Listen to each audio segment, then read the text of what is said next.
Hey everybody, Dirili here. Thank you so much for joining me for another episode of Birushana, Rising Flower of Genpei, on Benkei Musashibo's route. And we just tormented the poor guy, making him chase us on foot while we were running away from him on horseback. Tired him out like those kids couldn't. And he told me he'd follow me anywhere, whatever I decide to do, even if I become a bandit. So, you can just sit back, relax, and let me read you a story. It's obvious, isn't it? Because I know you, Lord Shano. The origin of the name Shano refers to a shining light, one that illuminates the world everywhere. Oh, I didn't know that. And you will also be a light of hope for all people, burning brightly and gently illuminating the world. But that's putting pressure on me again. Huh? Benkei stared straight ahead. Benkei really believes. He really believes that I'm that kind of person, even though I have no kindness in my stats. Had it been any other person that said it to me, I could have denied it. But I couldn't. There was no falseness in Benkei, no hidden motive or plan.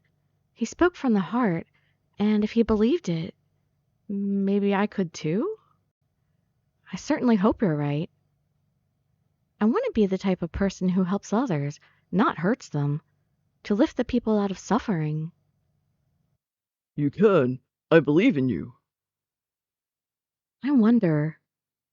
Benkei, where is it that all this confidence you have comes from? But thank you.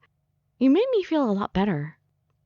Perhaps because my mind was relaxed, I found that a smile had appeared on my face. There we go. What can I say, Lord Shano? A smile suits you. Likes to see my smiling face. It's all thanks to you, my sweet little puppy dog. Well, it's all thanks to you. Talking with you like this always makes me feel better. I held back my embarrassment and told him the truth. I wanted to express my honest feelings to him. Ugh. Now he's going to be embarrassed. Oh, there we go. There's the blush. That is very kind of you to say. It's an honor, my lord. If I can make you smile, then I could not be happier. Benkei's smile beamed bright enough to light up the dark night around us. I've made up my mind. From now on, in addition to all the kids in Japan, it is my duty to make you smile too. I thought you already kind of vowed that. What do you mean? I remember very clearly how you looked on the day we played with those local kids. You often look as though you're troubled by something, but on that day, you were smiling innocently like a little kid.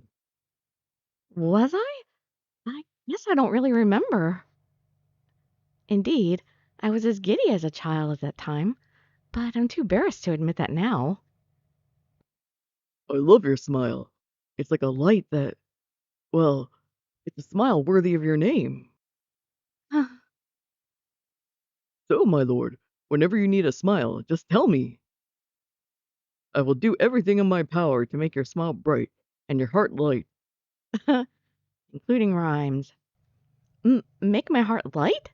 You're really not shy about saying things like that? Apparently not. Suddenly, I felt my face grow hot with embarrassment. I could feel my cheeks burning red, but Benkei just smiled at me, as if to tell me that I had to say the obvious. It's your smile that makes my heart light. Benkei's heart, endlessly kind and bright. When I was near him, every pain stuck in my heart seemed to melt away. I'm serious. Hey, how about a piggyback ride? Is that going to be the go-to from now on? No, I'm fine. Really. I skillfully avoided the arm that was trying to pick me up. It's like, duck out of the way. Really? No? All right. That's too bad. Oh, he really wanted to do it. No. It's not that I don't like... It's just... I'm a little... It's just too embarrassing. Benkei, oblivious to my inaudible words, brightened up quickly. In that case, how about this? What? What are you doing, bending down? As soon as he spoke, Benkei slid his knee under my head. Oh, is it going to be a lap pillow? Oh, it's so cute. Benkei, what are you? It's such a nice picture, though. It's so pretty. And Benkei just looks so. I can't think of a word for it. My lord was lying on the hard grass. I thought you should at least have a pillow.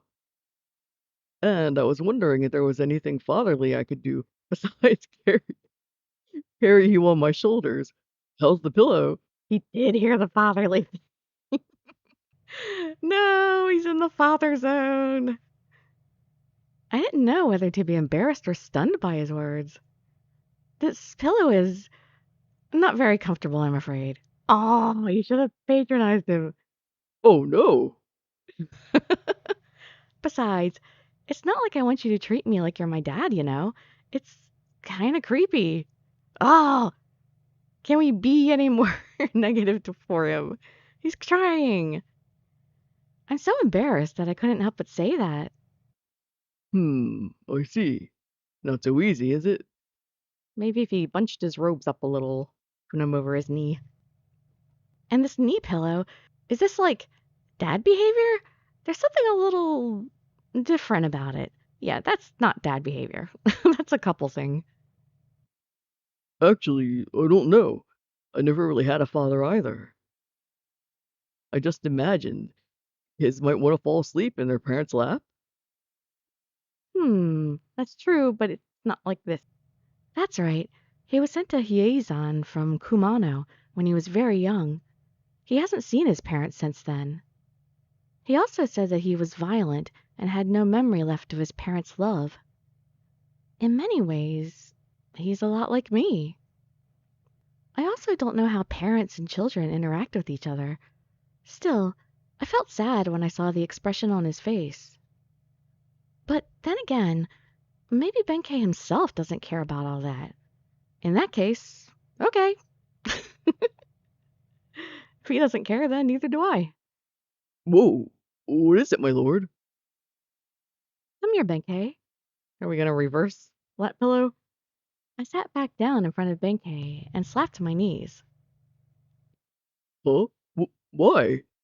Because neither one of us grew up with a parent, so I get to be your parent now since you were just acting as mine. Turnabout is fair play. You can rest on my knees too. Come on, don't be shy. Huh? What are you talking about? I've never heard of a vassal taking a rest on his lord's knees. It's too late for that.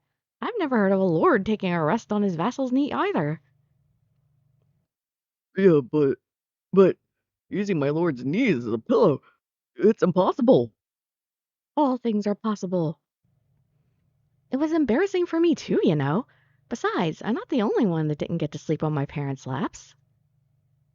Now come here. Lay your head down on my lap. It's a direct order. Do it. Do it. Ugh, Benkei stared at me with wide eyes. sir, I Just do it. Eventually, joy slowly appeared on his face, giving way to a gigantic smile. am a fortunate man indeed to have such a kind lord.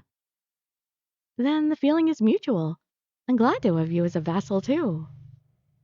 So it's only natural that I'd want to help keeping you smiling too, right? Your words are more than enough for me.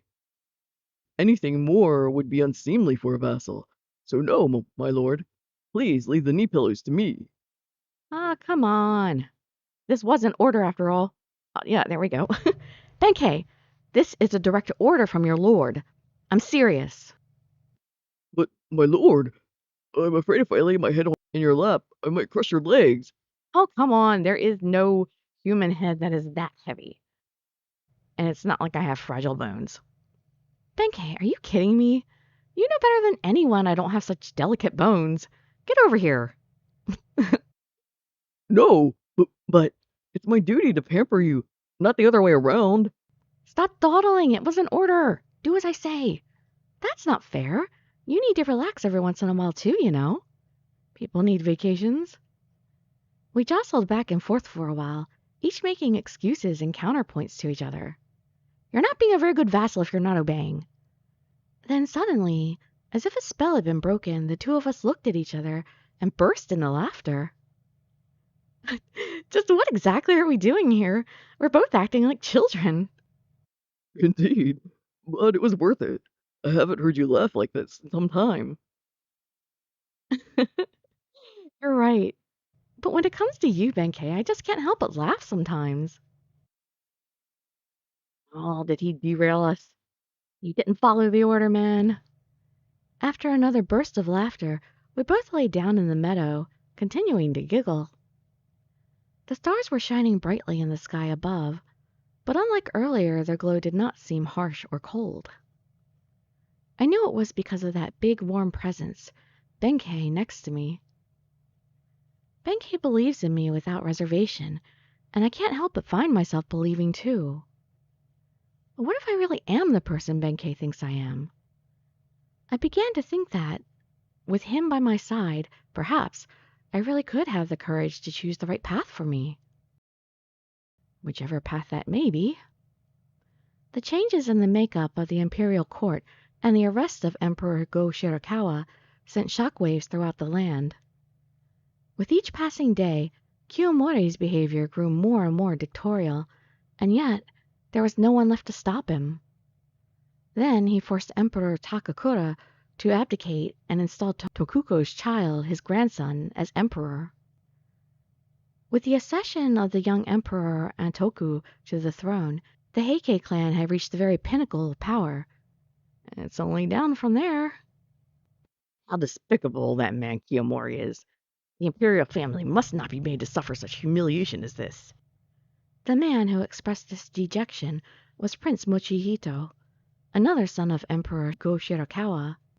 With his thoughtful personality and strong mind, he was once considered a likely candidate to be emperor himself. However, he lost the throne to his brother, Emperor Takakura, who had received the backing of Kiyomori and the Heike.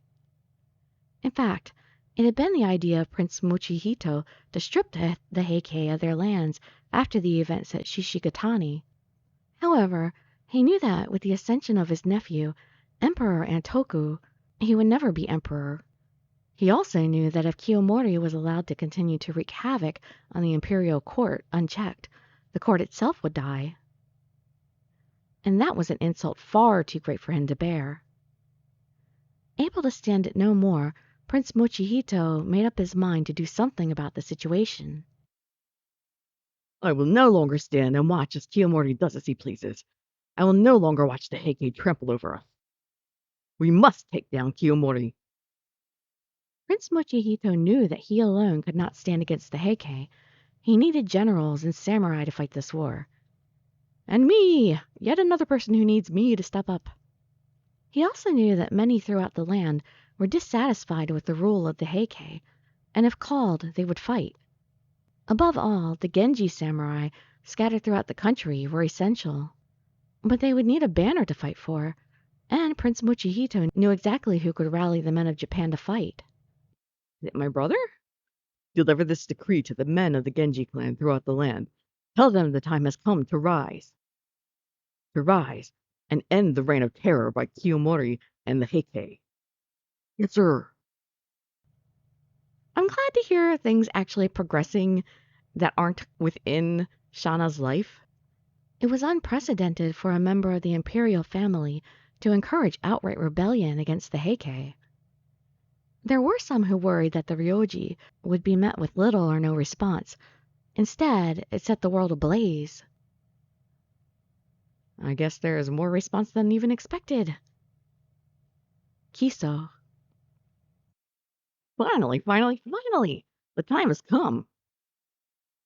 Indeed, that appears to be the case. Raised in Kiso after his father was killed, Yoshinaka had long lived in the shadows as a child of the fallen Genji clan. But things are going to be different now. Now that we've got the order from Prince Mochihito, we can fight with dignity.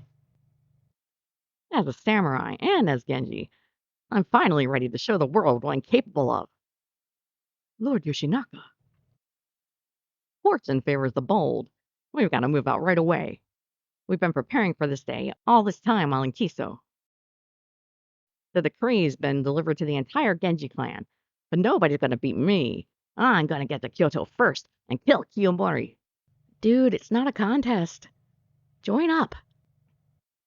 My days in the shadows are over. It's time to tear down the Heike and restore the world of the Genji.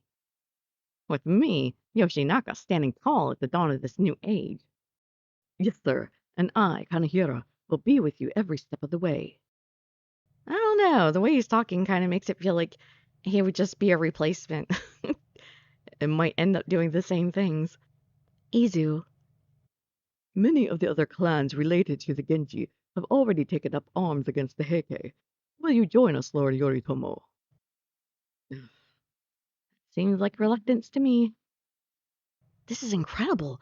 Then the time for the Genji to rise up has finally come after all?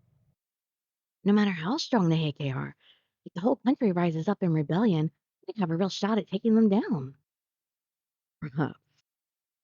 Lord Yoritomo, you're going to join them, aren't you? Lord Yoritomo? You don't wanna. Just like me. Staying silent in the face of Takasuna's frantic excitement, Yoritomo turned his gaze toward the sea. It was as though he was looking at a place that was somewhere far away, a place that once existed, but was now gone. Takasuna knew this look. He'd seen it before. Yoritomo would gaze out toward the horizon, looking for something. Despite living in exile, Yoritomo never once fell into sloth, never once let his blade dull or his fiery ambitions wane. So what is it he's waiting for? Like a hawk quietly sharpening his talons, waiting for the right moment to strike. At least, that's how it seemed to Takasuna. That's why he was so confident that Lord Yoritomo would join this effort to defeat the Heike. Lord Yoritomo. Lord Yoritomo blinked and turned his gaze back to Takasuna. Wait, one moment. What is this? Yoritomo walked over to his writing desk, picked up a pen, wrote a letter, and handed it to Takasuna. Take this, and visit those associated with the Minamoto clan scattered throughout the Kanto region. Another message to go to everybody? It's my response to the royal decree. I, the eldest son of the Minamoto, intend to restore the Genji clan to power. Ah, so he has decided this is the time. Then, Yes, but first we must raise an army, one strong enough to defeat the Heike. Which is why I need you to deliver this letter to the samurai lords of the Kanto. I'm counting on you, Takasuna. Yoritomo's tone was quiet as ever, but the embers of once dormant ambition sparked feverishly in his eyes. I'm on it. You can count on me. Takasuna's face lit up at being assigned such an important task. Just as he was about to leap out the door, Yoritomo's calm voice stopped him. Just a minute. Hold on, Takasuna. After you make the rounds in Kanto, head straight for Oshu. For me? Oshu? So you mean... Yes, I would like you to deliver the same message to Shano in Hiraizumi. Yoritomo's eyes did not show a hint of warmth as he spoke of his brother. It was impossible to know what his intentions were, or if he even held any attachment towards his brother at all. All right, will do. Takasuna nodded and rushed out the door to begin his journey. The battle he had long been waiting for was about to begin. And Yoritomo hoped that Shano had the power to help him win, the power Yoritomo had heard of so long ago. Ah, the berserker rage type thing. He knows. Does he have it too? Nah, probably not. Like I said, I had the feeling that we're not actually blood related. Chapter 7. Benkei Musashibo. After talking with Benkei under the stars, my mind was calmer than ever. I knew that when the time came, I would be able to find my way without hesitation. I spent a few days with this certainty, but the time for choosing came surprisingly quickly. A person claiming to be an emissary of my brother, Yoritomo Minamoto, came from the Kanto region, hoping to speak to Shano. When we received this news from Lord Hidehira, we rushed to his estate. My name is Takasuna Sasaki. I'm the son of the Sasaki family, the Genji of Omi, and I'm currently in the service of Lord Yoritomo. By order of Lord Yoritomo, I'm here to see his brother, Lord Shano. All eyes in the hall were focused on the boy who called himself Takasuna, yet he spoke without a hint of nervousness. I'm sure he's used to being a courier. Lord Takasuna, is that right? No need for titles. Takasuna's fine, Lord Shano. You're the brother of the one I serve, after all. It's nice to finally meet you. I was told to inform you of the situation with your brother. He smiled at me, and I was amused. In this heavy atmosphere, his youthful smile seemed distinctly out of place. He's little Benkei. Even though we've never met, he's quite friendly. Or perhaps he's just not the type to get nervous? In that case, Takasuna, please tell me of the situation. Despite never having met my brother, here you are, dropping in suddenly and... Wait, you don't mean to tell me... No way. What? What? Way. What? Yoritomo Minamoto, the heir to the Genji name, has raised an army in Izu. Ah! Which means I get to horn in on that action. You know that the capital has been in a state of disrepair recently due to the Heike's leadership, right? I know. On top of that, I heard the Heike have imprisoned Emperor Go Shirakawa under house arrest. Indeed. Not to mention that Kiyomori intends to install his 3-year-old grandson as emperor. It was under these circumstances that Prince Mochihito issued a ryoji, encouraging all Genji samurai to rise up against the Heike. That would mean that Prince Mochihito intends to crown himself as the next emperor of Japan. Wouldn't that still be better than the Heike?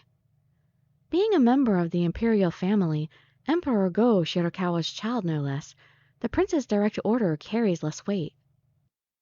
Unfortunately, the plot was discovered by the Heike, and Prince Mochihito was defeated. However, in response to the order, those associated with the Genji clan are now raising troops across the land.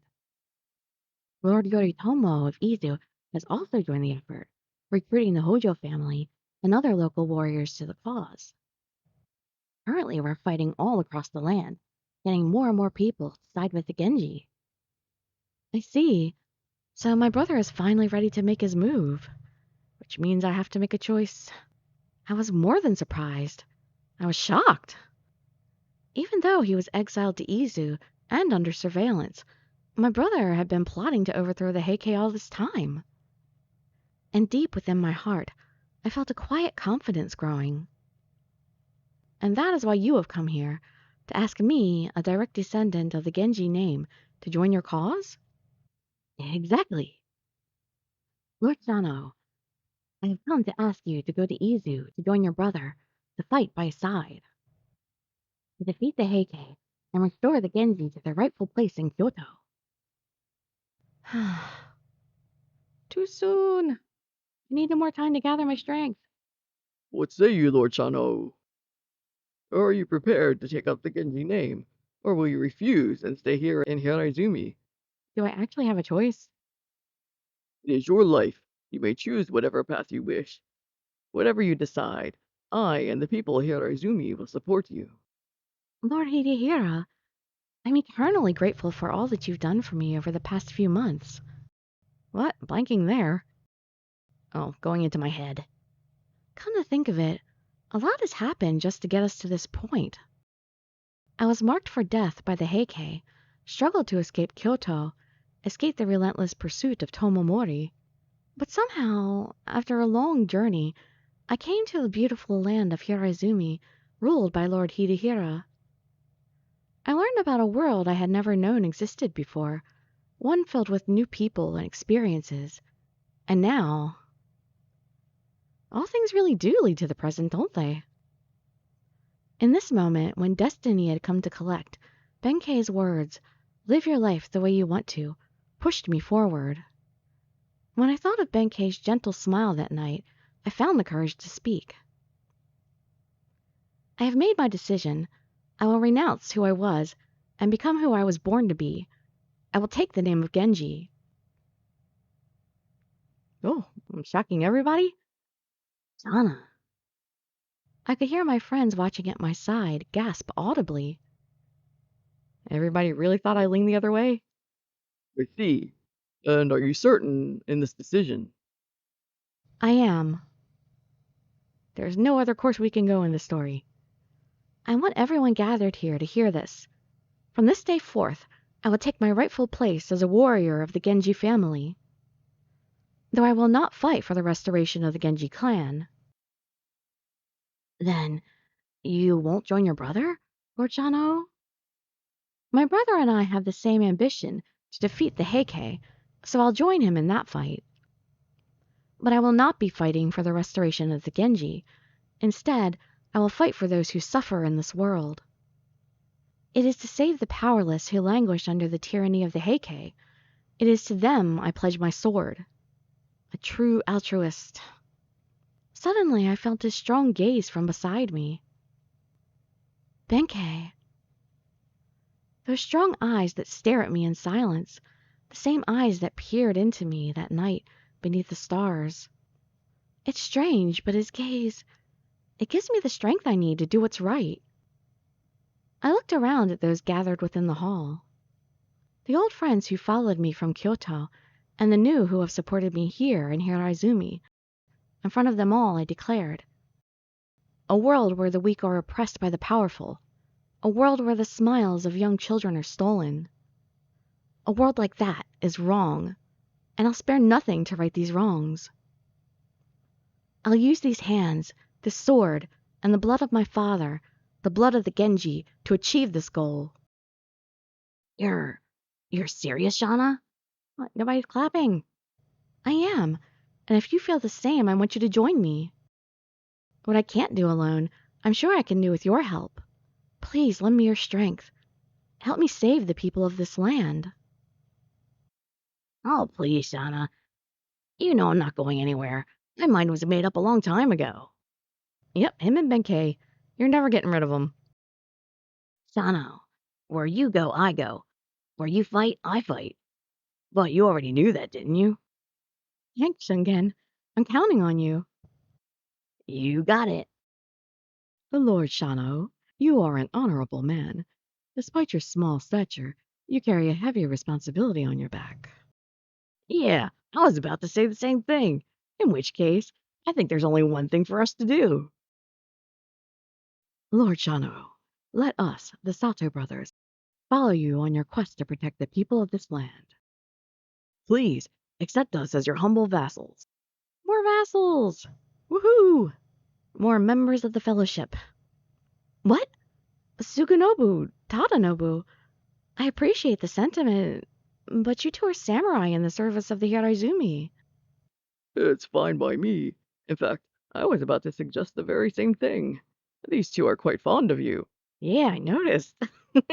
From the day we met and they tried to carry me when I didn't need to be carried. In the days to come, you will need friends you can trust.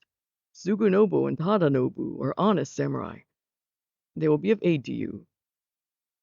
Lord Hidehira. The road ahead will be rough and full of hardships, but I have faith that you will accomplish what you set out to do. Thank you, Lord Hidehira. Then it's settled, Lord Shano. Our lives are in your hands, Lord Shano. I nodded deeply to Tadanobu and Sugunobu and Lord Hidehira. Then my gaze naturally turned to Benkei. Hey, he wasn't the first one to chime in like usual. Anyone else would have merely shouted their approval, but at that moment Benkei just stared at me in silence. He's worried that I'm doing something I don't want to do. His deep, gentle eyes filled with a strong determination. Benkei, did you hear me? I'm going to go down the path of war. You're coming with me, aren't you? Why am I not saying that out loud? Then Benkei smiled, as if he heard my heart. Even without words, it was enough to know his answer. He will not stray from his vows. No matter what path I take, he will be there with me. I can see it in those eyes. Let's go together, Benkei. With you by my side, I know I won't lose sight of myself. Another thing that we're not speaking out loud. With that thought in my mind, I turned to look at him again. Looks like I'm looking at the sky instead. Preparations were hurriedly made for me to join my brother immediately. To establish myself as a full-fledged samurai, the Genpuku ceremony was to be performed. Genji's ninth child, Yoshitsune Kuro Minamoto. With a heavy resolve, I mulled the sound of my new name over and over. With a new name, new friends, and with a solid goal in mind, we left Hiraizumi behind. Off on our quest. Now we leave Rivendell. After a few days of riding through the mountains and fields with Takasuna leading the way. Now they're actually calling me by that new name, Yoshitsune Minamoto. We'll soon be arriving in Izu. I never before imagined that one day I'd be riding to Izu to fight alongside my brother. It's all thanks to Benkei and the others. I cannot fail here. Now it sounds like I'm very enthusiastic about this whole thing. Phew, we've come a long way. We're almost out of Sagami no Kuni, so we should arrive tomorrow. I see. You've all done a great job of keeping up with the march so far. I know you're tired, but this is just the beginning. Are you kidding? This is nothing compared to our escape from Kyoto. That's right. I'm not the least bit tired. Benkei's never tired, except for when he tries to chase you when you're on a horse and he's not. Neither are we. Oshu samurai don't complain. Don't worry about us. Wow, all of Lord Yoshitsune's friends are so reliable. Indeed, they are. And really, really cute, too. Thanks for leading us this far, Takasuna. Without you here, I'm sure we would have gotten lost. Really? Well, it's my pleasure. But really, there's no need to thank me. I'm just relieved that you joined us, and I've done my part. I'll be relying on you during the war, too. Right. I think that's a good place to stop. Might be a little bit short, but black screen's always a good place to stop. So we'll pick up our journey in the next episode. Hope to see you there or in some of my other videos. Dirili signing out. Bye-bye, everybody.